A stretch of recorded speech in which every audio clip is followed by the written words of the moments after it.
mo kí gbogbo ọmọ kóòtù òjíire pátápátá nílé àti lókè òkun ẹ kú dédé àsìkò yìí ẹ̀yin ọmọ aládé ẹ̀yin ènìyàn mi tẹ́ ẹ bá ti rí mi bí eléyìí bó ṣe ń lọ ní ilẹ̀ kóòtù òjíire bó ṣe ń lọ ní ilẹ̀ nàìjíríà òní mo mú wá fún yín pé kẹ́ tún jẹ́ kájọ wo bó ṣe ń ṣẹlẹ̀ o kẹ́yìn náà tún lè bá wa sẹ́ǹdì ẹ̀ sáwọn èèyàn yín láti pe àkíyèsí wọn sí pé bó ṣe ń lọ rèé o ẹ̀yin èèyàn mi ẹ bá mi wo fídíò yìí. lára àwọn ọmọ yorùbá tí wọ́n lò àgẹ́sí wa lákọ̀ọ́dún tó ti pẹ́ tí wọ́n dẹ̀ sí lò àgẹ́sí wa títí dèdè lẹ́nu lára wọn ni bàbá Ọbásanjọ́ òun gángan ni mo wá torí ẹ̀ wá lẹ́nu. Ọbásanjọ́ tẹ́ ẹ̀ bá mọ̀ ẹ lọ́mọ lẹ́nu ó pẹ́ tọ́básanjọ́ ti dúró sí ipò ọ̀tá fún yorùbá. mo wo fídíò tí bàbá Ọbásanjọ́ ti nínú advice Ọọ̀ni pé kí Ọọ̀ni má ṣe olóṣèlú má ṣe òṣèlú tí gbogbo wọn bá dé ẹ gbàdúrà fún. àwọn tí a ń kó ìyọ̀dọ̀ yín lónìí Ọbásanjọ́ náà gbà fún wọn ní ẹ̀mí wà lẹ́wà lónìí.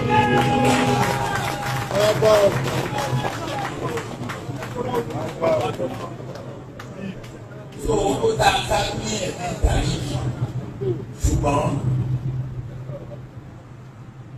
ìjà mọ̀tàǹtì ọba ilẹ̀ Yorùbá ẹgbẹ́ torí ọlọ́run ẹ má mú politics náà ṣiṣẹ́. Sórí gbogbo ọmọ Yorùbá ibikíbi tí a bá wà ní abáwá báyìí tí ní gbogbo wọn ẹni bá kó fẹ́ ṣe politics àdúrà ní ẹ̀ṣẹ̀ wọn lọ ẹni bá kó fẹ́ ṣe lọ́nà àdúrà ní ẹ̀ṣẹ̀ fún kó wọn lọ ẹni bá kó fẹ́ ṣe president àdúrà ní ẹ̀ṣẹ̀ fún kó wọn lọ ẹ má wí kí Yorùbá kan kó tẹ̀lé láti kó má tẹ̀lé o Yorùbá yìí fún kí wọ́n forí fún ìtàn náà. And that is part of our strength in Yoruba land. As far as politics is concerned, even in pre-independence in Yoruba land, we have two strong sides, the NCMC side and the Action Group side.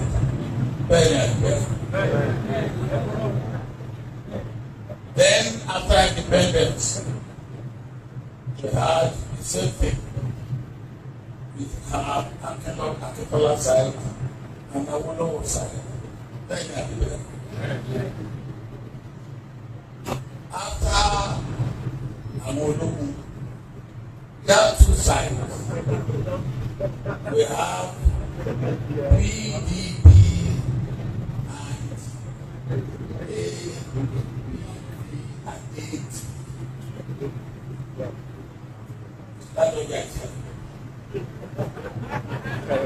It was part of one side.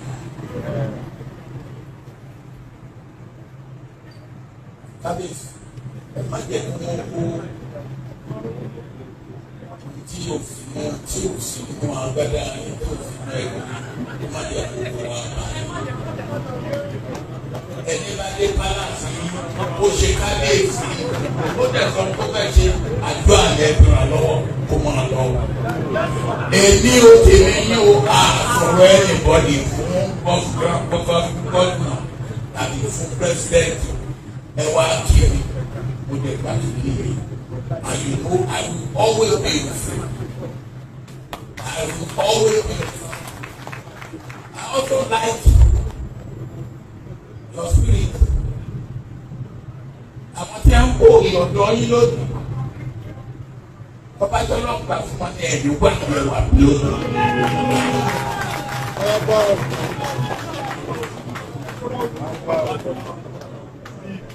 so ó dáa ká ní ẹ̀mí ìdarí ṣùgbọ́n ìjà mọ̀tàǹtì adéhùn pẹ̀lú ọ̀sán pẹ̀lú sí ẹwà yóò dá kí n máa tẹ̀síwájú. MC Bana ẹ wá gbà lọ́wọ́ wọn náà.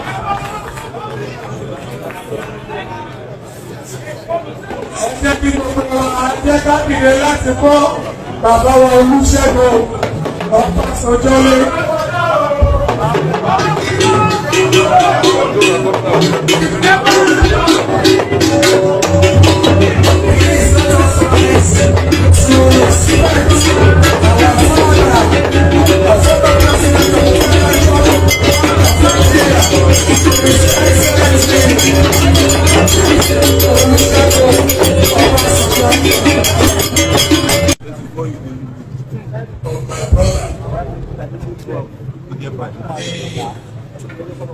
President of Democratic Republic of Kenya, President Shibagi.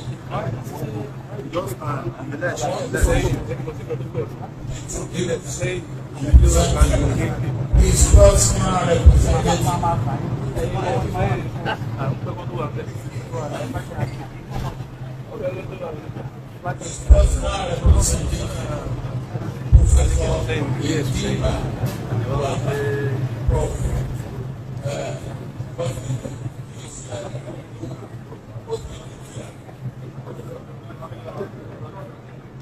he was specially thanked and thanked by the president.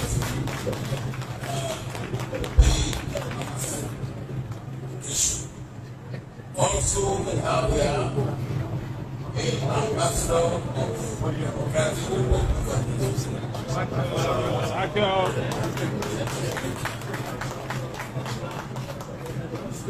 That's the first point I want to make. The second point is to specially thank you on behalf of the Islamic family, both here and elsewhere, particularly in the Democratic Republic of Congo, for the special honor done to somebody who has dedicated his life to agriculture and food security and nutrition security in Africa. And I believe that nobody can be said to be worthy of this honor that Dr. Zanida and his wife have been restored today.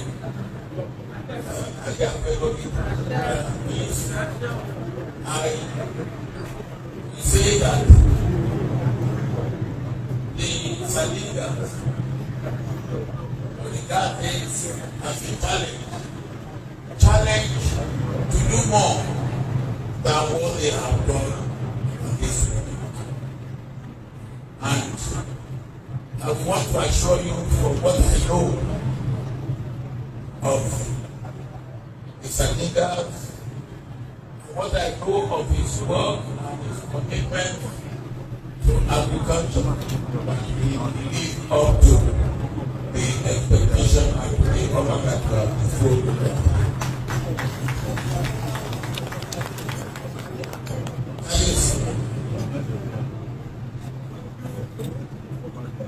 I have one more little thing to say. So that you will allow me, because I still have one bottle of water before I get home.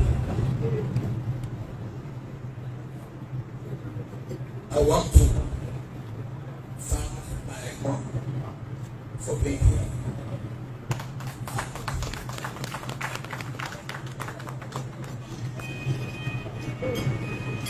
How do you feel?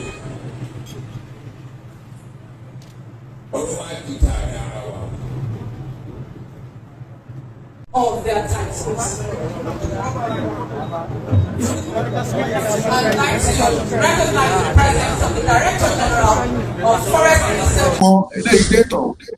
Bàbá kò sọ̀rọ̀ lẹ́nu yín. Kò sí kíni kò sọ̀rọ̀ lẹ́nu yín bàbá. Torí wípé kíni ipò yẹ̀yẹ́ ipò yẹ̀yẹ́ ẹni yẹpẹrẹ tí àwọn ọba wa wà lẹ́nu iṣẹ́ ọwọ́ Ọbásanjọ́ ni. ọba ilẹ̀ Yorùbá tó bá ń súre tàbí tó ń gba àdúrà fún Ọbásanjọ́, ọba yẹn ẹ má báwí, ẹ má bàjà, ẹ lọ ṣèwádìí ẹ̀ dáadáa. ìṣáájà kó jẹ́ pé kò lọ́pọlọ tàbí kò mọ ìtàn tàbí kò understand tó ń ṣẹlẹ̀. tó yẹ bá yé àmọ́ ẹgbẹ́ Ọbásanjọ́ òun ṣe ẹni tí wọ́n gbàdúrà fún.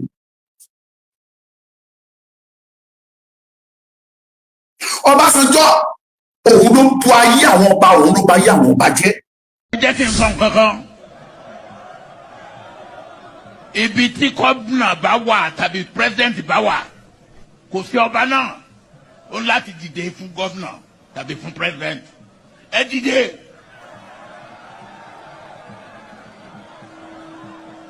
Ẹ jókòó.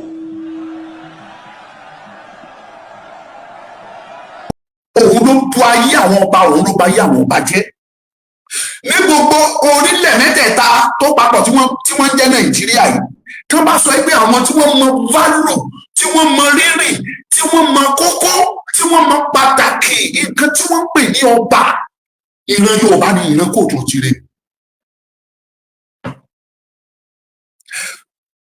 Torí àwọn tọ̀hún, àwọn ọmọ tó ń pè lọ́ba, they believe in leader.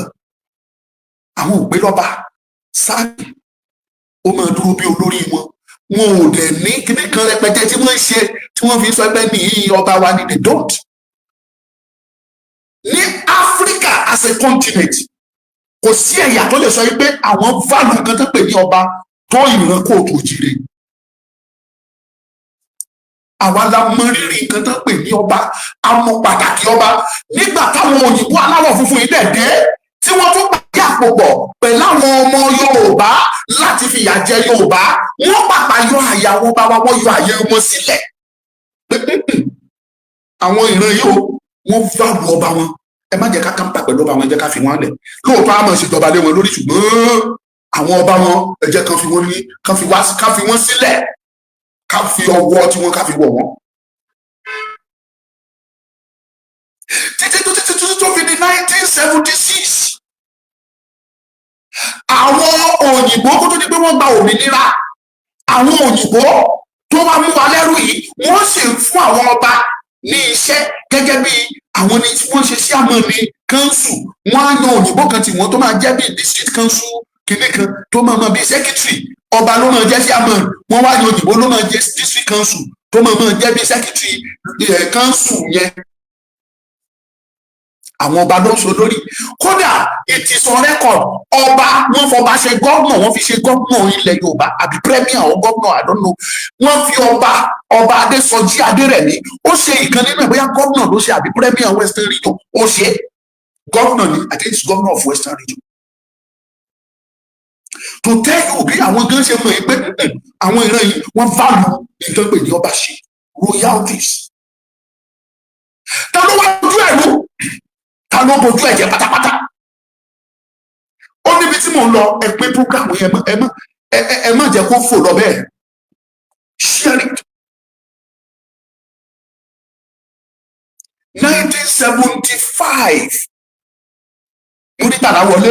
Múrítàlá ò pẹ́ nítorí pé Múrítàlá rí i pé agbára ó wà lọ́wọ́ àwọn ọba.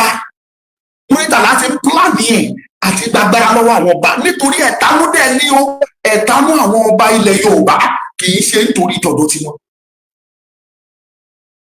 Múrítàlá kú, Ọbásanjọ́ ní vice ẹ̀, wọ́n gbé Ọbásanjọ́ wọlé, Ọbásanjọ́ di president àbí kí náà gbé head of state.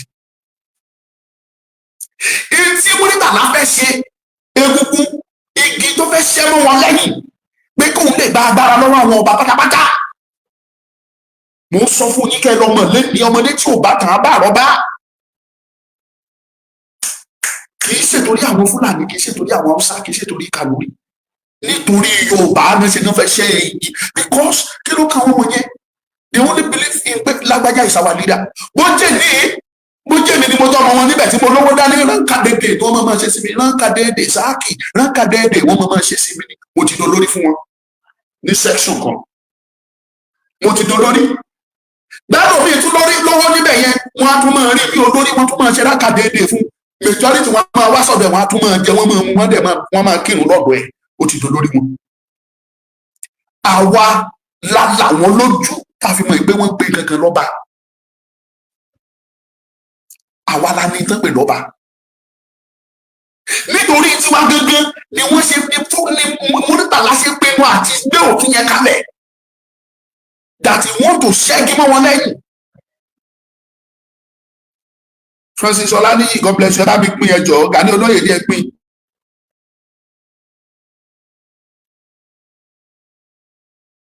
Ọbásanjọ́ débẹ̀ ní 1976. Kí ló ṣẹlẹ̀ lẹ́yìn tó Ọbásanjọ́ débẹ̀? Ọbásanjọ́ ìgbàgbọ́ gbogbo wa ni pé ọmọ Yorùbá ni, and mo sì lè sọ pé ọmọ Yorùbá ni. Mo mọ̀ pé ọ̀rọ̀ ló délẹ̀ tí àwọn kan fi sọ pé Ọbásanjọ́ kì í ṣe ọmọ Yorùbá. Èmi náà sọ bẹ́ẹ̀ rí, but I don't mo sí lórí pé kì í ṣe ọmọ Yorùbá lẹ́nu, mo gbàgbọ́ ọmọ Yorùbá ni. Ẹ̀gbọ́n mi, mo gbà pé ọmọ Yorùbá ni. Now Ọbásanjọ́ débẹ̀, gbogbo nǹkan tí Buhari tí Murtala pinnu láti ṣe ṣẹ́wọ̀n oṣù 6 péré ló lò, gbogbo nǹkan tó ti ní lọ́kàn tó fẹ́ ṣe, gbogbo ẹ̀ ni wọ́n sọ fún àwẹ̀ yìí. Torí àwọn Haúsá yẹn náà, àwọn diesel Fulanis, àwọn ni wọ́n lè sọ pé Ọbásanjọ́ ló máa ṣe.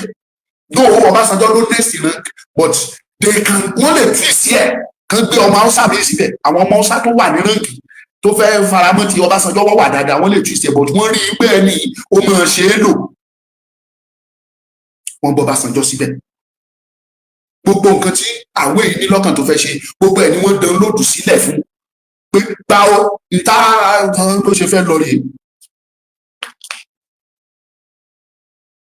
Èmi ni tiyín ní tòótọ́. Lára àwọn àjẹ́ńdà yẹn, lára ẹ̀ òun ni igi tí wọ́n ṣẹ́, egun tí wọ́n ṣẹ́ mọ́ àwọn ọba wa lẹ́yìn, agbára tí wọ́n gbà lọ́wọ́ wọn. Wọ́n gba agbára lọ́wọ́ àwọn ọba yẹn.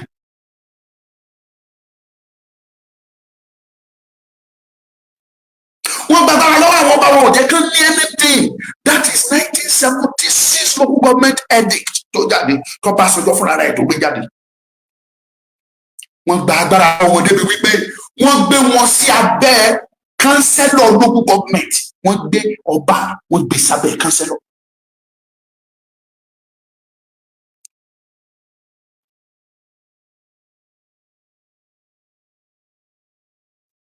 Kí làwọn ọba yẹn wá fẹ́ ṣe?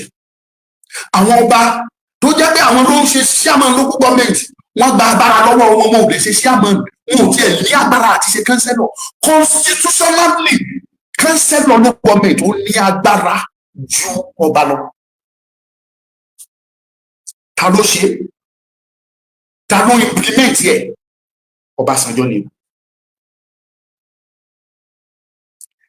Tẹ́ bá wo recently, ó sì ń sọ̀rọ̀, ó ní tí gómìnà bá ń bọ̀ ó lẹ́yìn ọba ẹ gbọ́dọ̀ dídé, ẹ dídé. Ìgbàgbọ́ mi ni pé bóyá at least bàbá ti ń realize mistake yẹ.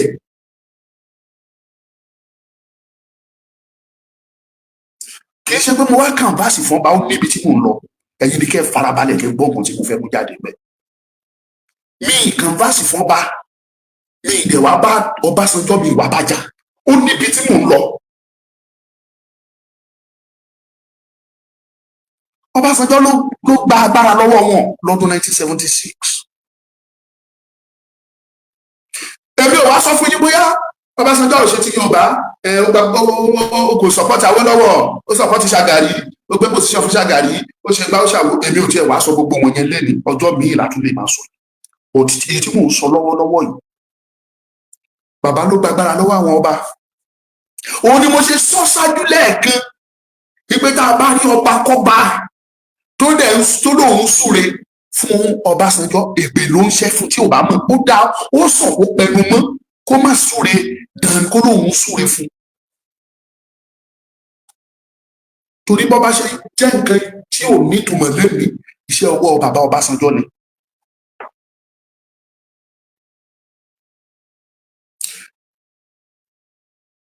Kí wọ́n á lọ bí tí mo fẹ́ lọ gangan. Àwọn ọba yìí ṣàṣe bẹ́ẹ̀ wọ́n yí mọ́, wọ́n yẹ̀ yí àwọn ọba. àwọn sójà ń wọlé wọ́n fa àwọn ọba wa wọ́n fi wọ́n ń gbolẹ̀, wọ́n fún ọba ní house arrest, wọ́n yọ ọba nípò bó ṣe wù wọ́n.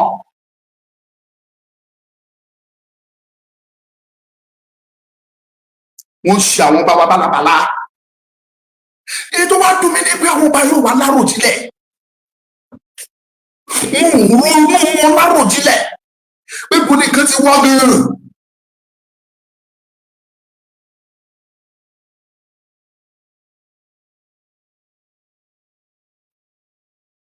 Àwọn ọba yẹn rú mọ́ títí tó fi dé àsìkò tá a wà yìí, àsìkò tá a wà nú ẹ̀ yìí. Mo bìlíìfù yìí pé ó yẹ kí bàbá Ọbásanjọ́ fúnra wọn lẹ́nìí, kì í ṣe Ọbásanjọ́ ló dàgbà jù nílẹ̀ Yorùbá o, ṣùgbọ́n tó bá ní kán lọ mú number 1 person wá tó jẹ́ adarí politically, Ọbásanjọ́ ló máa mú ẹ má jà tanra wa jẹ. Ó sì ní o Tinubu sì lè máa ṣe pírẹsidẹ́ǹtì lọ́wọ́lọ́wọ́, tó bá parí pírẹsidẹ́ǹtì àpadà sílé. Tó bá níta ló kọ́kọ́ ṣe pírẹsidẹ́ǹtì, wọn kọ́kọ́ mọ Ọbásanjọ́ kan tó mú Tinubu.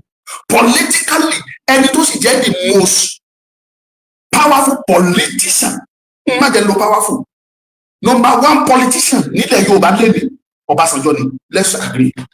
Ó lè jẹ́ sójà, ìwọ tó kì í ṣe sójà, ipò tó Ọbásanjọ́ ti dì mú, ìwọ ò tí ì rí dì mú o, it is true you are a politician, but gómìnà ni wọ́n ṣe ti ẹdẹ tó fi sinmi, mínísítà ni wọ́n ṣe ti ẹdẹ tó fi sinmi, sẹ́nétọ̀ ni wọ́n ṣe ti ẹdẹ tó fi sinmi, but Ọbásanjọ́ ṣe tiẹ̀ ó ṣe dé orí president ẹ̀ẹ̀mejì, ìsọpẹ́ mẹ́ta ẹ̀ẹ̀mejì, twice he was voted for twice as a president. Èmi máa believe pé tó bá jẹ́ pé bàbá yìí tó bá jẹ́ pé lóòótọ́ àti òdodo bàbá yìí fẹ́ràn Yorùbá, kẹ́ máa gbọ́wọ́ ẹ̀yin tẹ́ ń wò mí, mo ti sọ fún yẹn pé ètò yẹn jẹ́ kó rìn kó dọ́dọ̀ ẹnìkan, kẹ́nìyẹn náà gbé dọ́dọ̀ ẹnìkan títí tá fi kan àwọn bàbá yìí lára sẹ́. Bóyá wọ́n fẹ́ wá yìnbọn pa wá ní o, káwa máa wò ń gbà yẹn. Bóyá wọ́n á ní káàdì sọ́sọ́run, èmi báyìí mo ti tẹnu mọ́ ẹ̀rí kú òbè mi bó délé ní bye bye. Ẹni kú òbè mi ni ìbáwù ní kẹ́ sómi jẹ, ìbáwù yẹn jù mí sómi, ìbáwù yẹn sùn mí níná, bí ìkúmọ̀ bá ti lè ṣe mú yẹn ó ti parí. Ó ti parí. Ìyẹn tọ́lọ̀ bá fi lílẹ̀ yín lọ́wọ́ pé òkè mo yọ̀ǹda ẹ̀ fún yín ṣe bẹ́ẹ̀ ṣe fẹ́. Ẹ wá wo gbàásùgbò tó ń ṣẹlẹ̀ láàrin àwọn ọba wa. Ó jọ gàtí kò jọ gàtí, ó fẹsẹ̀ méjèèjì tí ó. Ẹ wá gbé ọ̀rọ̀ yìí ẹgbẹ́ yẹ̀wò, ẹgbẹ́ lọ́tún ẹgbẹ́ lọ́sì. Ẹ rí i pé dájúdájú àwọn bàbá yìí ni wọ́n ní inú dídùn sí rògbòdìyàn tó ń ṣẹlẹ̀ nílẹ̀ Kóòtù Òjìrè.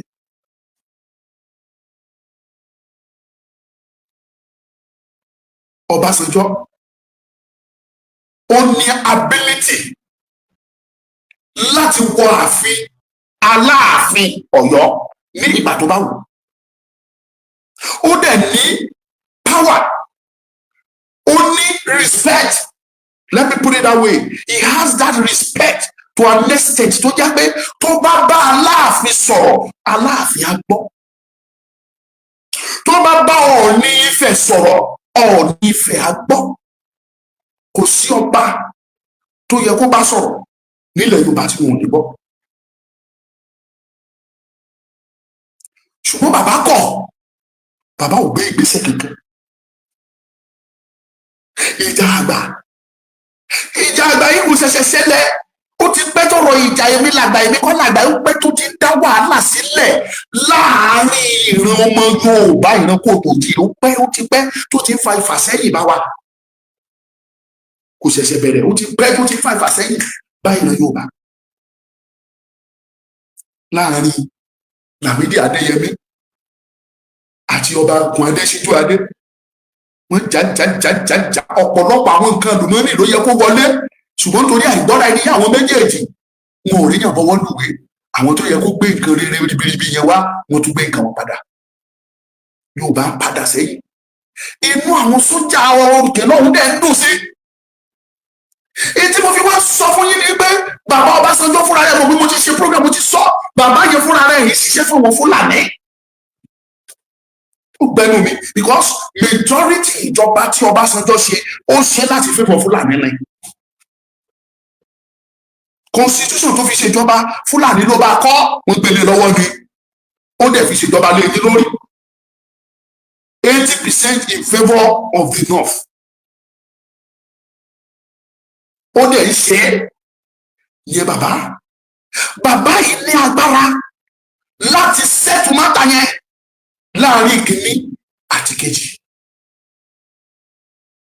tó bá rí pé kì í ṣe tó nìkan lè dá ṣe àwọn àgbààgbà Yorùbá kankan náà wà tó lè pè pé ó yá ìwọ máa bọ̀ ìwọ join mi bàbá máa bọ̀ kó pe bàbá Adébóyè kó pe Ládi àyànkínà pé kó pe Oyèdépò kó pe bàbá Kúmúyì kó pe àwọn ìmáàmù ńláńlá tó wà nílẹ̀ Yorùbá irú bàbá ìmáàmù tó ti kú yẹn kó pe bàbá yẹn tiẹ̀ ti lọ sí i mò ń sọ̀rọ̀ pé nígbà tí bàbá yẹn wà láyé ni o kó kì í kájà wá fìwọ̀n yẹn lẹ́ka máa sọ láyé sí i Adébóyè wà láyé Oyèdépò Kúmúyì àwọn àgbààgbà tí wọ́n jẹ́ ní ti kìrìsìtẹ́nì kó pè wọ́n kó tún wọ́n sùsùsùsù kó pe àwọn àgbààgbà Islam nílẹ̀ Yorùbá kó pè wọ́n irú ìmáàmù Ọ̀fà kó pe ìmáàmù Ìbàdàn kó pe gbogbo wọn bẹ́ẹ̀ yẹn kó yá ẹ jọ̀ọ́ àwọn ìskúù nílẹ̀ Yorùbá àwọn personalities like àwọn Wọlé Ṣóyínká kó pé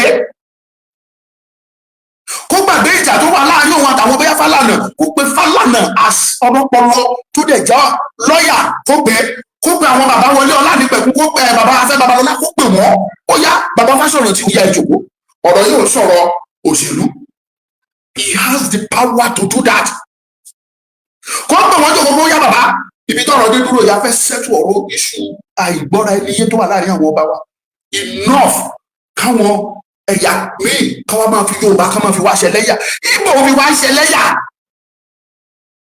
Fúlàní fi wá ṣe yẹ̀yẹ́ gbogbo bí ìjà ṣe ń lọ láàrin Ọọ̀ni Ifẹ̀ àtàláàfin wọ́n fi wá ń ṣe yẹ̀yẹ́ wọ́n ṣe débi wípé Àsàrídòkúbò ọmọ Niger Delta ó tún ṣẹnu ó tún sọ̀rọ̀ sí Ọọ̀ni Ilé Ifẹ̀ ó fi ọmọ ẹrú imagine that bàbá Fáṣọ̀rántì wà láìfọ orí ó gbọ́ torí Àsàrídòkúbò yàtọ̀ sẹ́mi òun lẹ́nu olóṣèlú ni wọ́n mọ̀ dáadáa nígbà tẹ́mi bá sọ̀rọ̀ tí ò tí ì dọ́dọ̀ tiwọn àwọn Àsàrídòkúbò yẹn wọ́n á gbọ́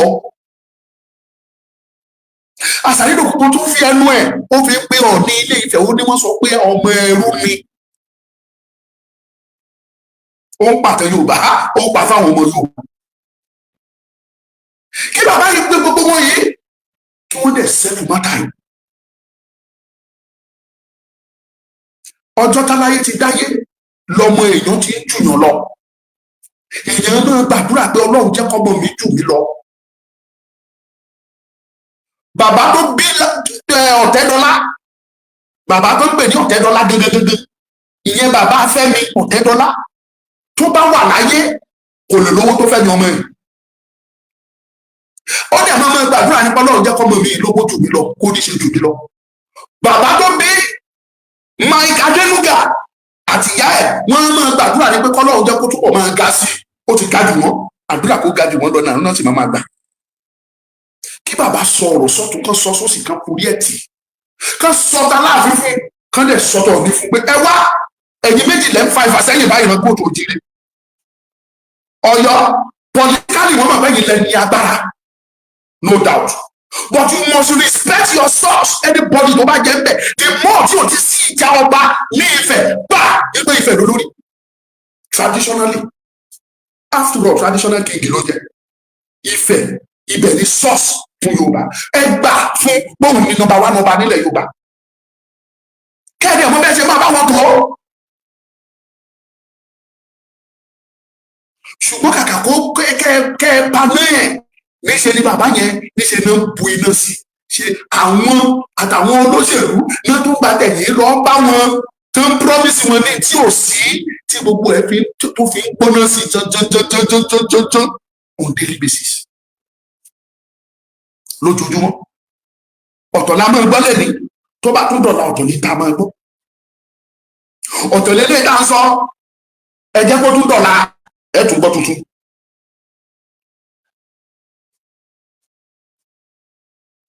mo dẹ̀ fẹ́ sọ ilé yìí ẹ pín programu yẹn jẹ́ kó dọ̀dọ̀ bàbá yẹn jọ tí bí nǹkan ṣe ń lọ yìí gbogbo ẹ̀yin àgbààgbà kan wà o tó jẹ́ pé a máa bí yín látàyè kẹ́gbó kú láti máa bí yín ibi tẹ́ ẹ bá ọ̀rọ̀ ìran ojú Yorùbá yìí dé ilẹ̀ kó ojíire ibi tí ẹ bá dé a máa bí yín léèrè kẹ́ ẹ tó kú tẹ́ ẹ bá rò pé kò ṣeé ṣe ó ṣeé ṣe bàbá kan kú ara àwọn àgbà ìjọ CAC ni ó kú wọn ti dìkílẹ̀ àgbo ti kú ó jí padà bàbá tó ti jí ọpẹ́ o wọn ní bàbá kí ló ṣẹlẹ̀ rà ó ní Ọlọ́run sọ yìí pé CAC tó ń dààmú kò ń tó pé tóun ò bá ti tó kò sọ̀run fún un ẹ̀yin ẹ̀ ti mọ bàbá tí mò ń sọ ìbí tẹ́ bá jẹ́ CAC bàbá yẹn náà padà ó tiraka ó gbìyànjú ṣàṣà ìta ẹ̀ ó pè fún peace ó pè fún àlàáfíà ó pè fún ìfẹ́ ó pè fún àjọṣepọ̀ lójú ayé ẹ̀ CAC padà dìkan kó tó di bóṣù. mo ń sọ ilé ifá ìyá àgbàgbà wọ̀nyí kì í sọ Ọbásanjọ́ nìkan mo sọ̀rọ̀ bàbá Afẹ́ Babalọ́lá mo sọ̀rọ̀ bàbá Fásọ̀rántì mo sọ̀rọ̀ àwọn Lánìpẹ̀kun and others tí gbogbo yín tẹ́ ẹ bá kọ̀ tẹ́ ẹ gbégbèsè lórí bí ègún yìí ṣe máa kúrò ìjà ojoojúmọ́ yìí fún ìran Kóòtù Òjíire tẹ́ ẹ bá gbégbèsè ẹ lọ́rùn o ẹ ní kíni ẹ ní ọ̀run kò síbi tí ẹ ń lọ ẹ pẹ́ nínú ìgbèkùn àìsàn ẹ wà máa béèrè pé ikú pa ọ́ ikú jọ ọ́ wá mú ikú yẹn á wá kọ́ á lóun ò tí ì lè mú ẹ torí pé kíni ihun tó yẹ kẹ́ ẹ ṣe ẹ̀kọ́ ẹ jẹ́ mo ń sọ fún yín ni kẹ́ ẹ lọ kọ́ sílẹ̀ alóore ló ń sọ̀rọ̀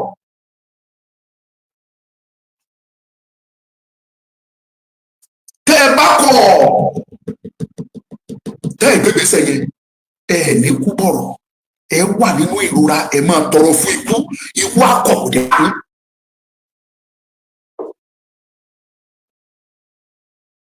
reality lẹ gbọ́ lẹ́nu nìyẹn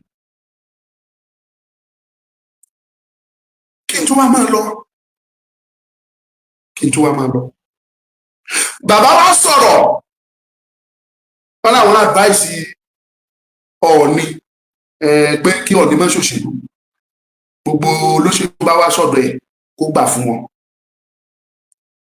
of course normal kò yẹ kó ọba kó involve ara ẹ̀ public lóṣèlú ó dàbí bàbá tó bímọ tó pọ̀ tó wá lọ sọ pé eléyìí ni mo fẹ́ eléyìí ni mo láìkì jù tí ò bá ti ṣọ́ra ọmọ tó lóun fẹ́ràn jù yẹn wọ́n á pa lójú ẹ̀mí ẹ̀ kò ní rí ọmọ yẹn á ní ọ̀tá ọba kò gbọdọ̀ yan olóṣèlú kan láàyò kò sí ní ẹlẹ́ran ara lọ́ba kò sí bó ṣe máa rí á ní favourite tiẹ̀ ó dàbí èmi báyìí ṣé àwọn pé mo ń ṣe Yorùbá nation mi ò ṣòṣèlú Nàìjíríà pẹ̀lú bíbí ìṣe ṣòṣèlú Nàìjíríà yẹn tó bá ní wọ́n fẹ́ dìbò lẹ́ni mo ní favourite mi mo lè má jáde kí campaign fún mo lè má jáde kí sọ anything nípa ẹ̀ mo ní ẹni tó wù mí it is natural torí pé kí ni èèyàn ní wá ẹlẹ́ran ara erùpẹ̀ lásán Ọọ̀ni lè ní favourite kò sí tó burú ṣùgbọ́n bàbá tí mo fi ohun tí mo sọ ẹni pé advice yẹn ò gba ẹnu yín kì í ṣe advice ó yẹ kẹ́ ẹ give gangan lẹ give torí kì í ṣe ibi tí wàhálà ti ṣẹlẹ̀ ní ilẹ̀ Yorùbá gangan nìyẹn kì í ṣe bẹ́ẹ̀ ni wàhálà ti ṣẹlẹ̀ ibi tí wàhálà ti ń jẹyọ sọ bẹ́ẹ̀ sọjú abẹ́ kò níbẹ̀ sọjú abẹ́ kò.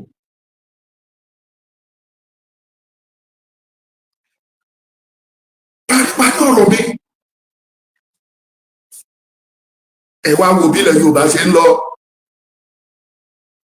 ìpànìyàn lọ́tún ìpànìyàn lósì ẹ wo àwọn tó náà pa ní Kogi wọ́n pa ọlọ́pàá wọ́n pa fìjìláńtẹ wọ́n pa aráàlú ní ẹgbẹgbẹ yẹn ilẹ̀ Yorùbá ilẹ̀ Kóòtù Òjíire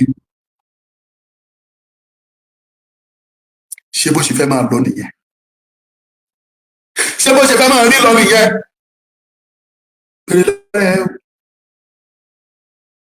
bàbá ẹ̀bìrà yín ṣé bó ṣe fẹ́ máa lọ nù. ẹlẹ́yìn àsìkò yìí kí n dúpẹ́ lọ́wọ́ bàdá mi Jídé Sanwó-Olú, your excellency sir, àkì ọmọ ni ẹ mo gbé fún ẹ, mo gbóṣùbà fún ẹ Sanwó-Olú bọ̀dá, iṣẹ́ ló ṣe. ẹ̀yin èèyàn ń bí mi pé kí ni mo ṣe ń gbóṣùbà fún Sanwó-Olú, máa gbé fún. òun ni chief security lẹ́kọ̀ọ́, òun ni number 1 citizen lẹ́kọ̀ọ́ ní Èkó state. abẹ́ ẹ̀gbọ́n páwọn ọmọ Ìgbò wọ́n ti lọ kó wọ́n ti ṣe lọ́ọ̀ṣì wọn náà fẹ́ kọ́ palace Obi of Lagos.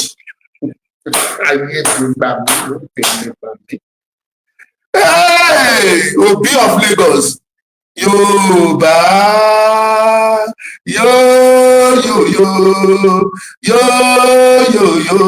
Yorùbá ronú o.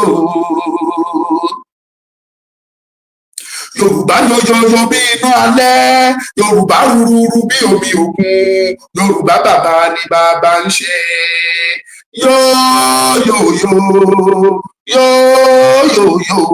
Yorùbá ronú o. Mo jẹ́ ẹ̀jẹ́ fún orílẹ̀-èdè mi ilẹ̀ Odùduwà tó ń ṣàn fún wàrà àti fún oyin, ilẹ̀ tó kún fún àwọn akọni ọgbọ́n, ètò àti òye. Mo ṣe ìlérí gẹ́gẹ́ bí ọmọ ológo ilẹ̀ adúláwọ̀, ìtànṣán oòrùn láti la ayé já nílẹ̀ Áfíríkà, láti gbé ilẹ̀ Odùduwà lárugẹ. Mo fọwọ́ sọ̀yà pé n kò ní dalẹ̀ tàbí ṣọ̀tẹ̀ sí ìṣọ̀kan àti ìtẹ̀síwájú orílẹ̀-èdè mi ilẹ̀ Odùduwà. Èmi yóò fi gbogbo ipá, ọkàn, iṣẹ́, ọgbọ́n àti ìṣe mi sin orílẹ̀-èdè mi ní òtítọ́ àti lódodo títí ọjọ́ ayé mi. Gbogbo ìyànjú àwọn akọni tó ti lọ kò ní já sófo láti ọwọ́ mi títí dé ìrandíran tí ń bọ̀ lẹ́yìn. Mo ṣe ìlérí pé ẹ̀sìn tàbí ìṣèlú kò ní yà wá nílẹ̀ Odùduwà. Tó bá wáyé bẹ́ẹ̀, mo lè lo ọkọ̀ ẹ̀jẹ̀ tó kù sára mi láti fi ṣègbè àti jàjàgbara fún orílẹ̀-èdè mi. Ilẹ̀ Odùduwà, èdè kan, àṣà kan àti ìṣe kan ló so wá pọ̀ láéláé lágbára Elédùwà.